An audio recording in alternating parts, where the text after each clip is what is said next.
Flamingo book, जो कि है आपके 8 चैप्टर की बुक, जिसमें से हमने मोस्ट इंपोर्टेंट क्वेश्चंस लिए हैं। और ये 8 जो भी 15 क्वेश्चंस हैं, इन 15 क्वेश्चंस को बार बार हर एक तरह से अलग अलग वर्ड्स का यूज करते हुए, यहां तक कि सीबीएसई बोर्ड में भी, यहां तक कि यूपी बोर्ड में, जो कि बुक्स एक ही चलती है, दोनों ही एग्जाम में बार बार उन्हीं क्वेश्चंस को रिपीट करते हैं। तो हमने 2 दिन में ये सोच करके आपके लिए 15 वो क्वेश्चन सिलेक्ट करे एक एक करके। अच्छा, उसके ऊपर सोने पे सुहागा मेरे प्यारे बच्चे जो इंग्लिश नहीं समझ पाते, उनके लिए ये कि आप सभी की प्रॉब्लम है सर इंग्लिश नहीं समझ में आती, तो बेटा हिंदी में याद कर लो। हिंदी में पढ़ाने वाला कोई है नहीं, तो हम हैं। आप सभी के लिए क्वेश्चंस आएंगे पहले हिंदी में, उसके आंसर्स भी आएंगे, मतलब क्वेश्चन तो इंग्लिश में ही होगा, आंसर्स आपके सामने हिंदी में आएंगे। जो बच्चे थोड़े से टैलेंटेड हैं वो उसको ट्रांसलेट कर लेंगे, और जो नहीं कर पाएंगे उसके लिए क्या, साहिर बाबा जिंदाबाद, साहिर बाबा जिंदा है अभी, और आपके लिए उसका ट्रांसलेशन भी मौजूद है, आपको उसका एक्सप्लेनेशन भी मौजूद है। तो इस सेशन में मिलने वाले हैं आपको टॉप मोस्ट इंपॉर्टेंट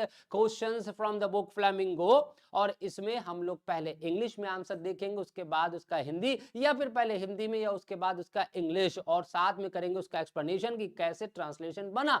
तो आप एकदम वीक हो, एकदम जो बच्चा एकदम बेवकूफ होगा उसको भी हम समझाएंगे, क्योंकि अगर मेरा टॉपर बच्चा तो मेरा फेलियर बच्चा, जो भी बच्चा बहुत कमजोर वो भी हमारा, गारंटी के साथ कहते हैं हम सिर्फ टॉपर बच्चों को नहीं पढ़ाते, हर एक उस बच्चे को जो बहुत ज्यादा कमजोर है अपने किसी भी सब्जेक्ट्स में। तो चलिए आज का सेशन स्टार्ट करते हैं जोरदार तरीके से। अभी तक शेयर और लाइक नहीं बढ़े हैं, तो बेटा जितने बच्चों की संख्या लाइव है कम से कम उतने लाइक हो जाने चाहिए जब तक हम इधर स्टार्ट करते हैं सेशन। तो चलिए आपके लिए स्टार्ट करते हैं।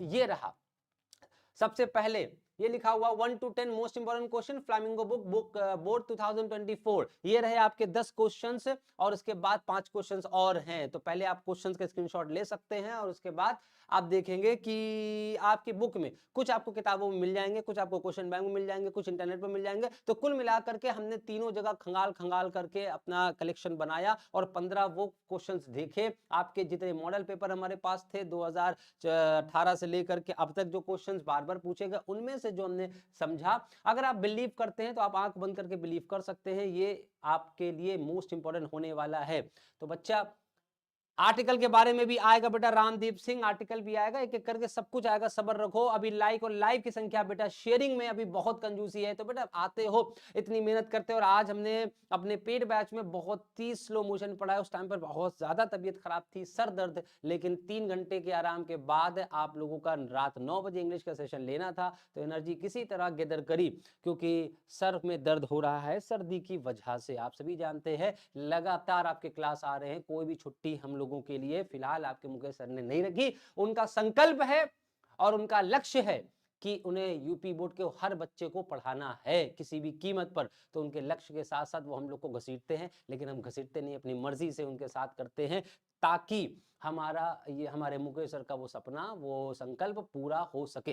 तो चलिए उनके संकल्प को, उनके लक्ष्य को प्राप्ति के लिए ये रहे आपके नेक्स्ट 5 क्वेश्चंस। आप इसकी भी स्क्रीनशॉट ले सकते हैं और तैयार करेंगे ये। अब आप देखेंगे कि हमने इन 15 क्वेश्चंस में केवल और केवल फर्स्ट 4 चैप्टर के ही कुछ क्वेश्चंस लिए हैं। क्यों कहते हैं बार बार, गारंटी से कहते हैं कि आपके पहले वो जो 4 चैप्टर है, first second third, lost spring, last lesson, या डीप वाटर, या फिर द रैट ट्रैप, यही 4 इंपॉर्टेंट चैप्टर्स, इनमें से आपको शॉर्ट क्वेश्चन फंस जाएंगे। लॉन्ग क्वेश्चंस आपको बाई चांस दे देगा तो वो द इंटरव्यू चैप्टर से, जो कि होगा 7वें नंबर का चैप्टर आपकी फ्लेमिंगो बुक में।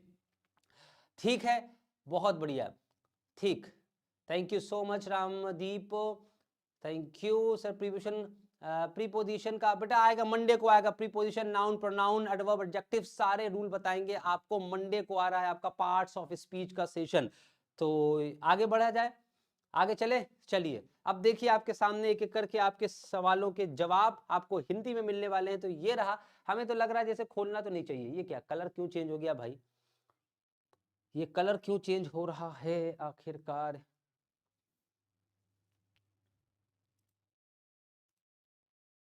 कलर क्यों चेंज हो रहा है कंप्यूटर महोदय, कंप्यूटर महोदय?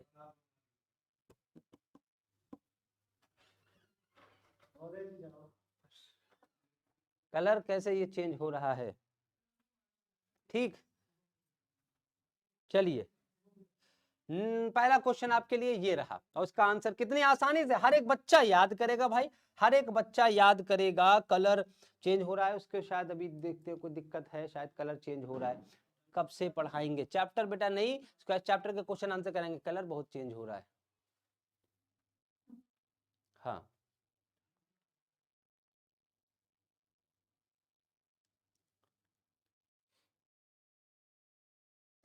चलिए, पहला question, how did France feelings about mister हैमिल in school? आप इसको बार बार मत पूछिएगा सर, इंपॉर्टेंट है सर, ये इंपॉर्टेंट है। जो सबसे ज्यादा इंपॉर्टेंट है वही सवाल लेकर आए हैं, जो रिपीटेड हैं और जो हमारे हिसाब से होते हैं कि ये क्वेश्चंस आपके एग्जाम में डिक्टो ऐसे ही आने वाला है। तो उसमें पहला क्वेश्चन है, how did France feel? France जो कि पहले चैप्टर का करेक्टर, लीड करेक्टर, एक बच्चा, उसकी फीलिंग क्या है मिस्टर हैमिल के बारे में या स्कूल के बारे में? क्या फीलिंग है उसकी? फीलिंग यही है that he did not like either his teacher और हिज स्कूल। ना तो वो अपने टीचर को पसंद करता, ना ही स्कूल्स को। Likewise you all guys that you don't like to study, you don't like your teacher, so how would you understand the concept of different subjects?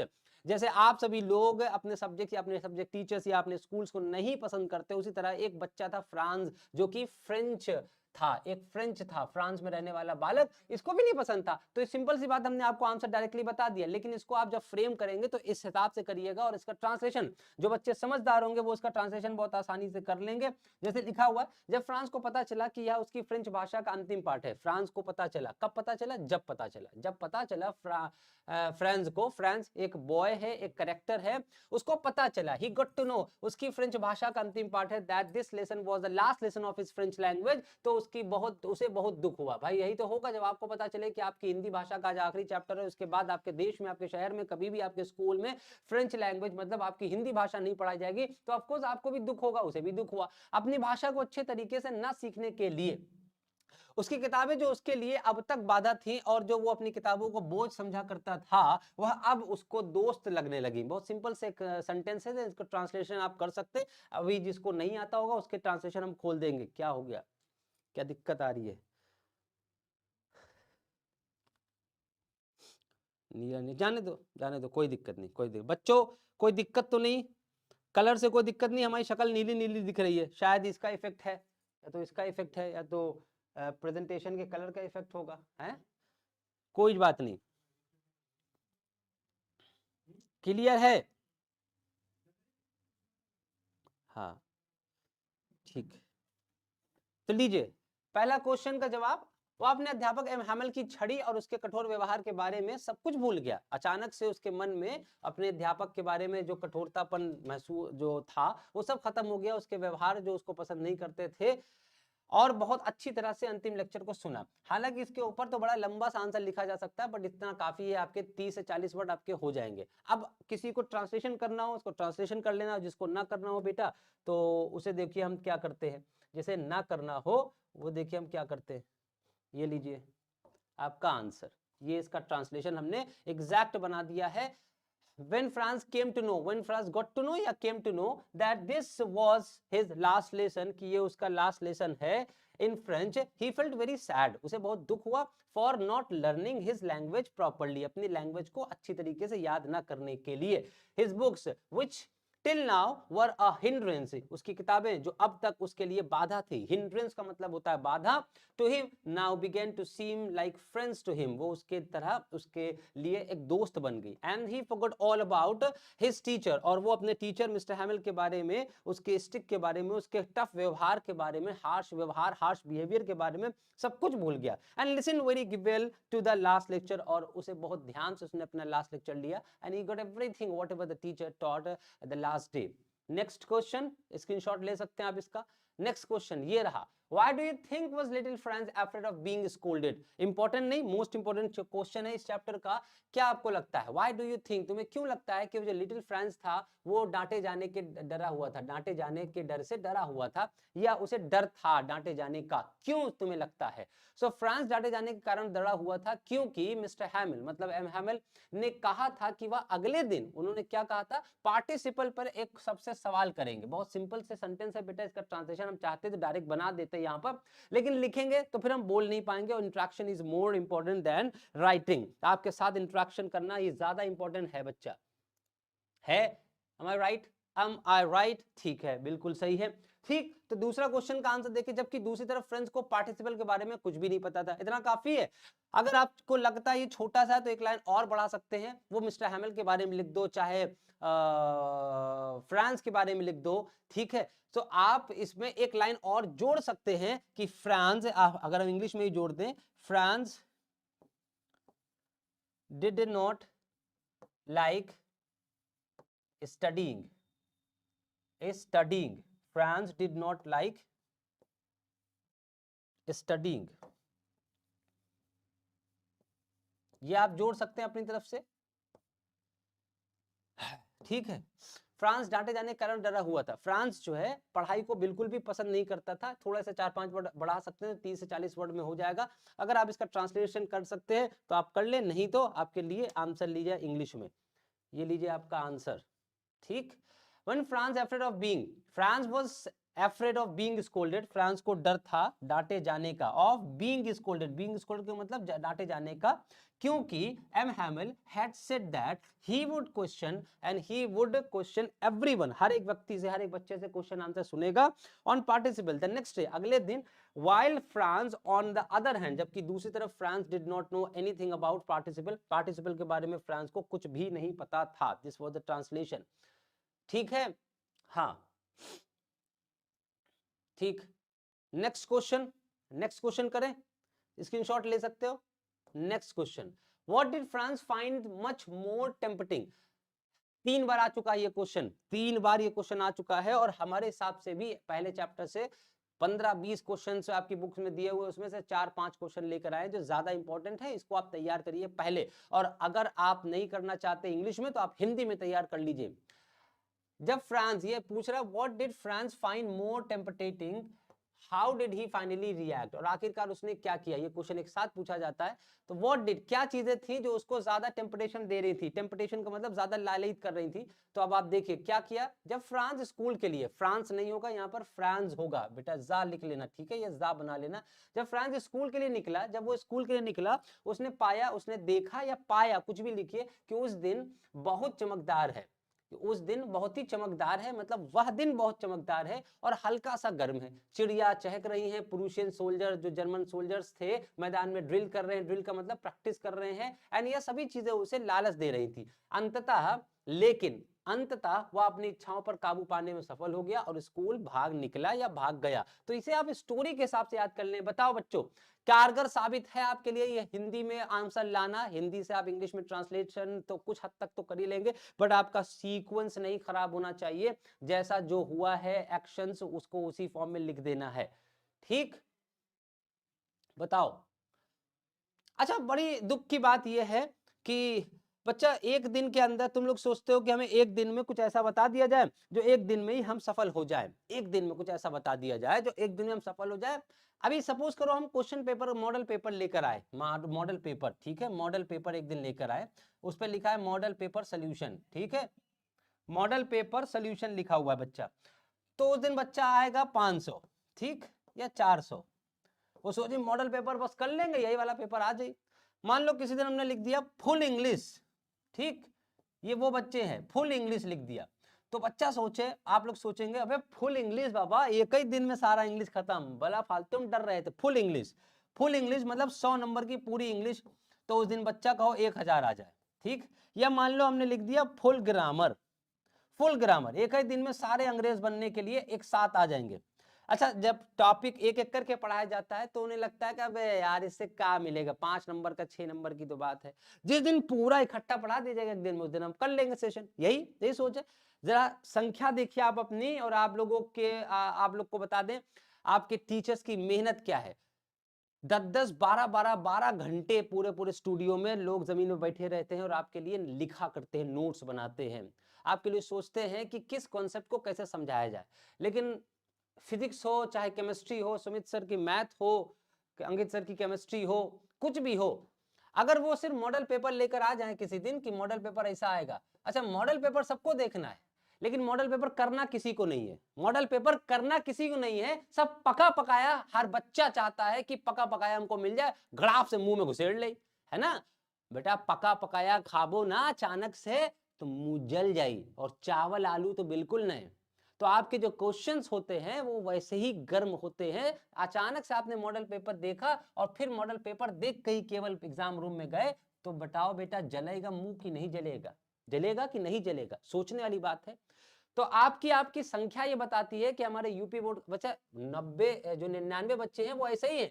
एक बच्चा होता है जो शुभ छापरा बनता है, शुभ छापरा बनता है, ठीक है, योगी जी से इनाम भी लेता है प्रदेश में। उसके पिता का नाम क्या है लोग ये भी जानते हैं, उसकी घर की स्थिति क्या थी ये भी जानते हैं, और एक बच्चे को इंस्पिरेशन बनाकर हर साल 25-30 लाख बच्चा इंटर में बैठता है। इंस्पिरेशन तो बना लेता है, लेकिन फोटो चिपका करके क्या फायदा? जिस व्यक्ति को आपने इंस्पिरेशन बनाया कि हमें भी ऐसे ही करना है, उस व्यक्ति की क्रियाकलापों कभी फॉलो किया? कभी भी नहीं किया। तो क्या फायदा ऐसे आइडियल बनाना, ऐसे इंसानों की पूजा करना कि जिस बच्चे को आपने इंस्पिरेशन बनाया, जिस बड़े आदमी को, क्या फायदा? आप अपनी संख्या देखिए कि आपको फ्री ऑफ कॉस्ट, यही वजह से तो बेटा, इसीलिए लक्ष्य 2024 आया, हमारे पास केवल और केवल पढ़ने वाला ही बच्चा है। आपस में जो बातें कर रहे हो ये तुम्हें जीवन में बेटा ऐसा रुलाएंगी कि तुम्हारे आंसू निकलने वाले भी होंगे, तुम रोना चाहोगे, जीवन तुम्हें रोने नहीं देगा, ये बात ध्यान रखना। तुम रोना भी चाहोगे तो रोने नहीं देगा। गरीबी और जीवन ये इतनी बुरी चीज होती है, इंसान को तोड़ के रख देती है, और ऐसी ऐसी जगह से तोड़ती है कि तुम बता नहीं पाओगे। बहुत कुछ टूट जाता है उसमें।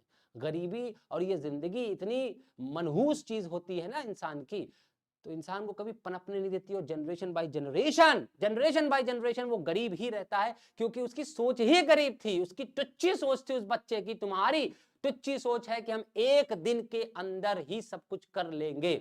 अभी लगातार तुमको पढ़ाया जा रहा है ये सोच करके कि अभी भी आपके पास 80 दिन है, तुम्हारे पास 80 दिन है, लेकिन उस 80 दिन में 79 दिन तुम ऐसे ही बकवास करते हुए तुम आज पढ़ रहे हो। जो बच्चे आज हैं इसमें 50% कल नहीं होंगे, कल के सेशन में वो सोचेंगे अरे यार जब लास्ट आएगा तब कर लेंगे, हम तो शक्तिमान हैं।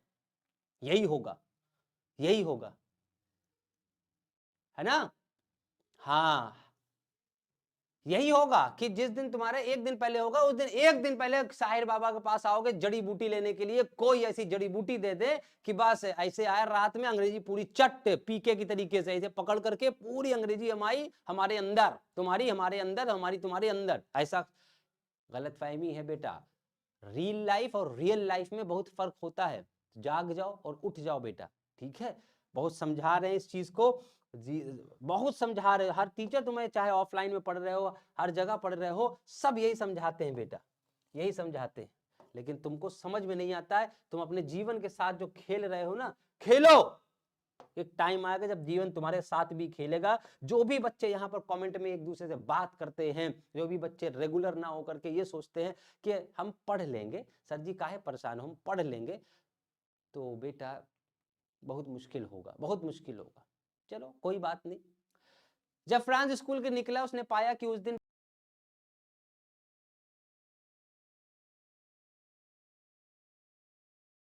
The day was very bright, उसने पाया कि दिन बहुत ही ब्राइट है, एंड स्लाइटली वार्म, और हल्का हल्का चमकदार भी है।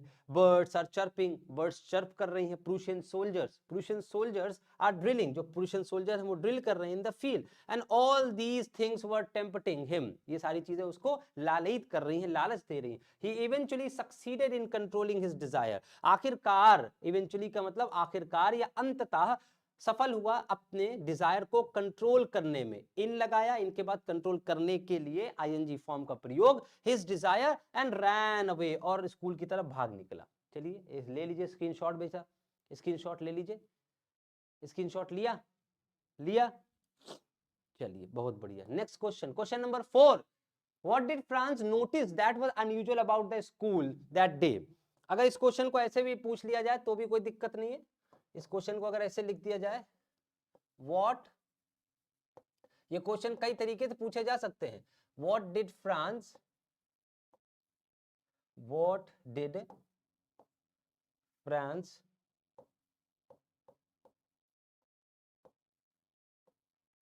सी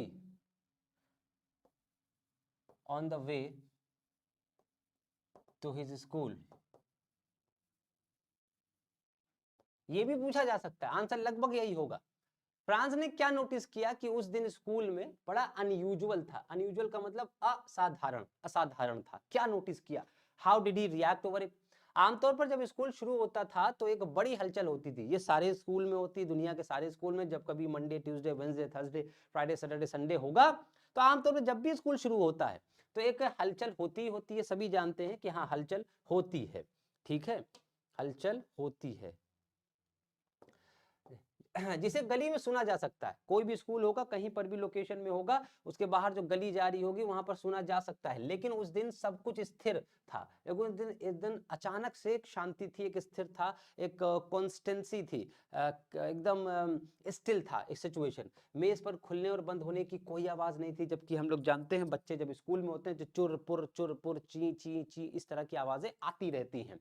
आवाज उस दिन कुछ नहीं थी। उसके साथ वाले पहले से अपने अपने स्थान पर बैठ चुके थे। उसने देखा क्लासरूम में झांक कर, तो उसने अपने साथियों को, क्लासमेट्स को देखा। अध्यापक की छड़ी उनकी बाहों के अंदर थी। अध्यापक अपने हाथ के अंदर ऐसे छड़ी रखे हुए था, आस्तीन में घुसेड़े हुए था। एंड मेज पर रैपिंग होने के बजाय सब कुछ बिल्कुल शांत था। ये था unusual, and this was all that he notice unusual that day. और ये सारी चीजें जो उसने अनयूजुअली या अनयूजुअल थिंग्स जो है उस दिन नोटिस करी। इसका स्क्रीनशॉट ले लो। आंसर्स अगर आप इसके ट्रांसलेट करेंगे तो बेटा ये ट्रांसलेशन आपका बना।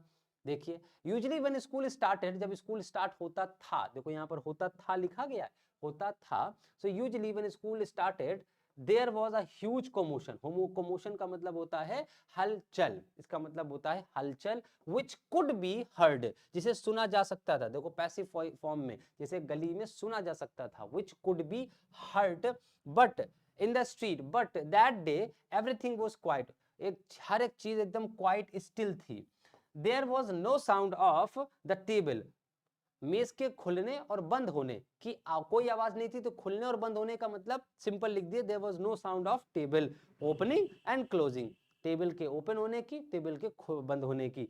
And these accompanying him, those accompanying him had already set.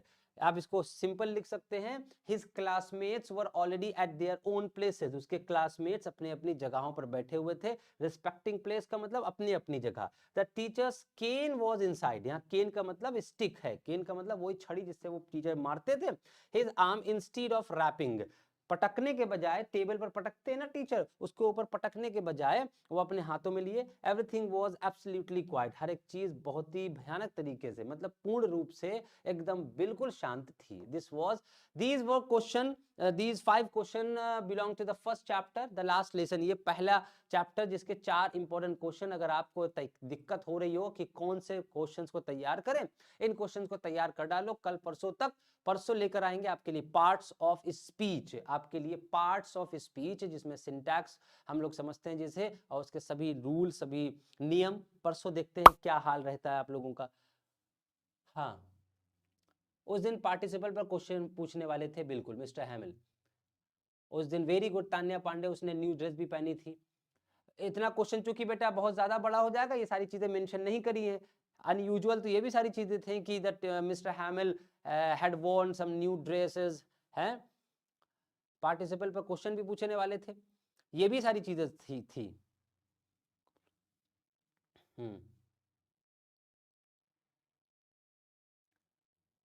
ठीक।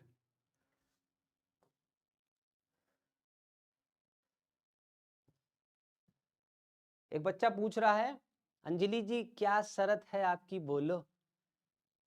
बेटा मिली ना कभी तुमको अंजलि, कभी तुमको अंजलि ना मिली, ना गीतांजलि, ना रूपांजलि, ना अंजलि। अब तुम बेचबो पतंजलि के घी। ध्यान रखो, अभी तुम जो कर रहे हो, अंजलि तुम्हारी क्या शर्त है, शरत है वैसे लिखा तुमने। तुम्हें ना अंजलि, ना रूपांजलि, ना गीतांजलि, तुम बेचोगे घी पतंजलि। और ये बेचने वालों को ना गीतांजलि मिलती, ना अंजलि, ना पतंजलि, कुछ नहीं मिलता। हाँ, समझ रहे हो, केवल तुम्हारा हाथ जली और कुछ ना मिली। आपस में जो बातें कर रहे हो, अंजलि तुम्हारी क्या शरत है अंजलि, तुम्हारा केवल हाथ जली भविष्य में। कहाँ गए? हाँ, हाँ, ममता से सीख लेगी बेटा, आयुष्मान त्रिपाठी। ममता सिस से कुछ सीख लो तुम, वो तुमसे जरूरत नहीं है सीखने की, ममता सिस ब्रो है।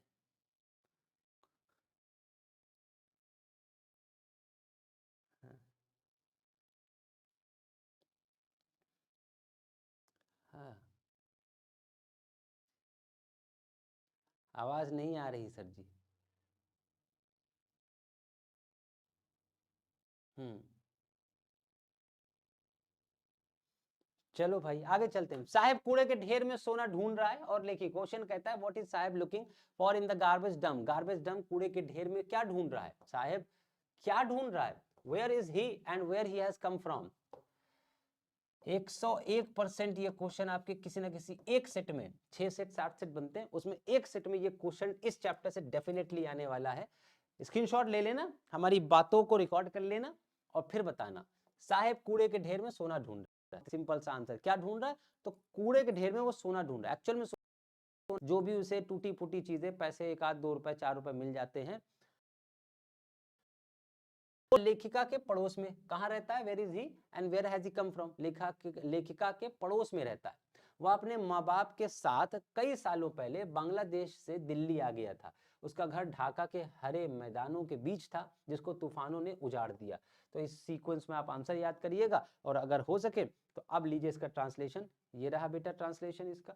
साहेब इज सर्चिंग और लुकिंग फॉर, या तो सर्चिंग फॉर कर देना, यहाँ पर आप लुकिंग भी लिख सकते हैं। क्या लिख सकते हैं, इसको आप लुकिंग भी लिख सकते हैं। साहेब इज सर्चिंग या looking for gold in the garbage, garbage heap में वो सोना ढूंढ रहा है। ठीक है, हाँ।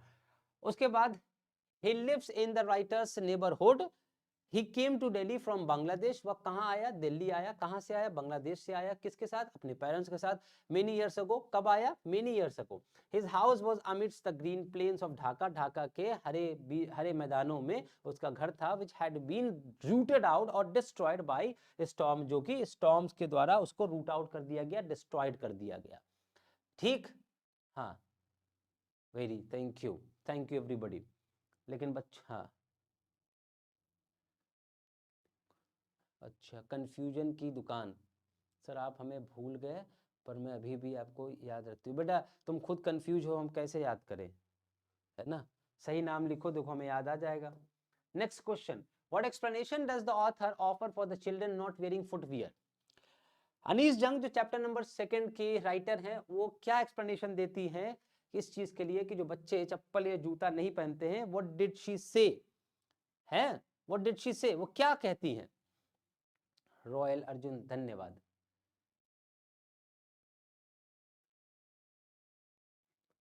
आवाज बेटा सही है मेरे ख्याल से, इधर से सही है सब कुछ, क्योंकि हमारे ऑपरेटर सामने ही बैठा रहता है, उधर उनके मोबाइल में सब सही चल रहा है। I am so sorry. हाँ, निशी झा, ओ निशी झा, हाँ, you have been very confused throughout the session. ठीक है, याद आया, देखा, याद आ गया, last year you studied here. चलिए अच्छी बात है। निशी झा हमारी फॉर्मर स्टूडेंट है, मोस्ट वेलकम अगेन। हमारे सेशन में फिर से आपका हार्दिक स्वागत। What explanation does the author offer for the children not wearing, ना पहनने के लिए, फुटवियर ना पहनने के लिए क्या एक्सप्लेनेशन देती है। तो अब आप देखेंगे आंसर बड़ा छोटा लग रहा है, तो अब इसमें एक लाइन बढ़ा दीजिए। लेखिका पूरे देश में कई जगहों पर घूमी, मतलब भ्रमण किया, ये लाइन आप जोड़ सकते हैं। लिखा के अनुसार और उसने पाया, अब उसमें एक लाइन और जोड़ सकते हैं, लेखिका पूरे देश में कई जगहों पर घूमी और ऐसे बच्चों से मिली। तो अब आप इसे लिख सकते हैं कि the writer visited many places in India and she found, और उसने पाया, क्या पाया, नंगे पांव रहना एक प्रथा है, ना कि केवल पैसों की कमी। Found that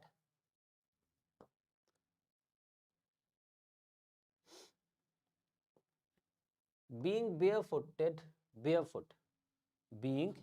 barefoot is just a tradition,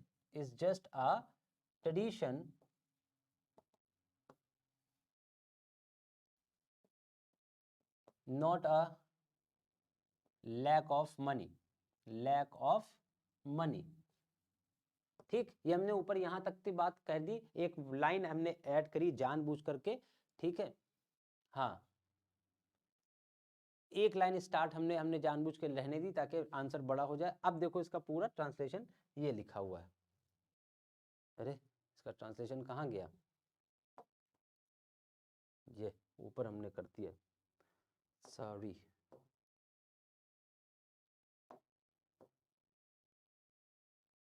ठीक, हाँ। According to the author, being barefoot is a tradition, not just a lack of money. She thinks that maybe this is just an excuse to avoid perpetuating poverty. ये शायद perpetuating poverty को ignore करने का एक तरह से बहाना है उन लोगों का कि उनके पास पैसों की कमी है। ये पैसों की कमी नहीं, बल्कि उन्होंने देखा जिनके पास हैं भी वो खुद भी नहीं पहनते, जिनके पास हैं वो भी नहीं पहनते। Very good. जानवी उपाध्याय आए थे, thank you sir ji. Sir मेरे जानवी उपाध्याय सर मेरे इंग्लिश में 68 आउट ऑफ 70 आए, बहुत बढ़िया, बहुत बढ़िया। स्क्रीनशॉट ले ले। नेक्स्ट क्वेश्चन, एक साहब working at the tea stall. बेटा एग्जाम के 7 घंटे पहले ये क्वेश्चन हमने आपको बताया था लास्ट ईयर एग्जाम में। यहाँ पर कोई बच्चा अगर लास्ट ईयर वाला हो वो देख रहा हो, तो हमने सुबह 7 बजे, 8 बजे और 9 बजे मतलब 3 घंटे के सेशन लिए थे, जिसमें हमने इस क्वेश्चन को इंक्लूड किया था। और ये क्वेश्चन कहा था कि आपके पेपर में आने वाला है, ये 2 सेट में आया हुआ था। इस साहब working at the tea stall explain, any one of you कोई जानता है? हाँ, वेरी गुड, बहुत बढ़िया। किसी को याद है? हाँ, चलो तो देखो, नहीं, इस साहब working at the tea stall explain.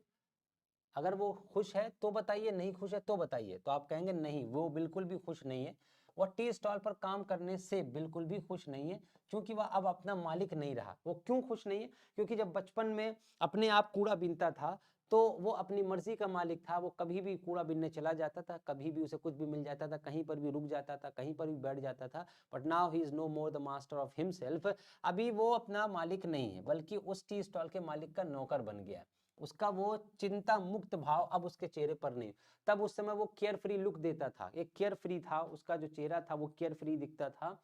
And इसके अतिरिक्त इसको उसको हाथ में लिए कुछ कनिस्टर का वजन, और उसके हाथ में एक कनिस्टर है, उसका वजन उसके लिए बहुत ज्यादा हो गया था, अपने प्लास्टिक के झोले से अधिक लग रहा था उसको। तो अब इसका देखो, इसका ट्रांसलेशन ये रहा बेटा, इसका ट्रांसलेशन देख ले। No he is not at all work, he is not at all happy. अब वो बिल्कुल भी खुश नहीं है at the tea stall, since he is no longer his own master, क्योंकि अब वो अपना मालिक बिल्कुल भी नहीं रहा। But has become a servant of owner of tea stall. अब टी स्टॉल ओनर का वो सर्वेंट बन चुका है, इस वजह से। That care free expression is no. हाँ जी सर जी। हम्म, ठीक। तो अब वो अपना मालिक नहीं, the care free expression is no longer on his face. अब उसके चेहरे पर there is no care free expression on his face. Apart from this, इसके अलावा the weight of the canister in his hand seems more than that of his plastic bag. अब जो उसके हाथ में कैनिस्टर है उसका जो भार था वो उसके उस प्लास्टिक बैग से कहीं ज्यादा लग रहा था उसको, इस वजह से अब वो खुश नहीं है। Even that this is the responsibility because he has lost his spring, and that is why this chapter is entitled as lost spring। इसके चैप्टर के टाइटल को इसीलिए दिया गया लॉस्ट स्प्रिंग, क्योंकि यहाँ 2 स्टोरी हैं, एक मुकेश और एक साहिब आलम के बारे में, और दोनों ने अपने उस बचपन को खो दिया, और इसी वजह से अनीस जंग ने इसको नाम दिया लॉस्ट स्प्रिंग का। Next question, question number 8, what makes the city of Firozabad famous? क्या था बेटा यहाँ पर? हाँ, यहाँ पर प्रियांशी मोंदवानी, वेरी गुड प्रियांशी। यहां पर question number 8, what makes a city of Firozabad famous? What makes the city, ये भी इंपॉर्टेंट क्वेश्चन आपके चैप्टर नंबर 2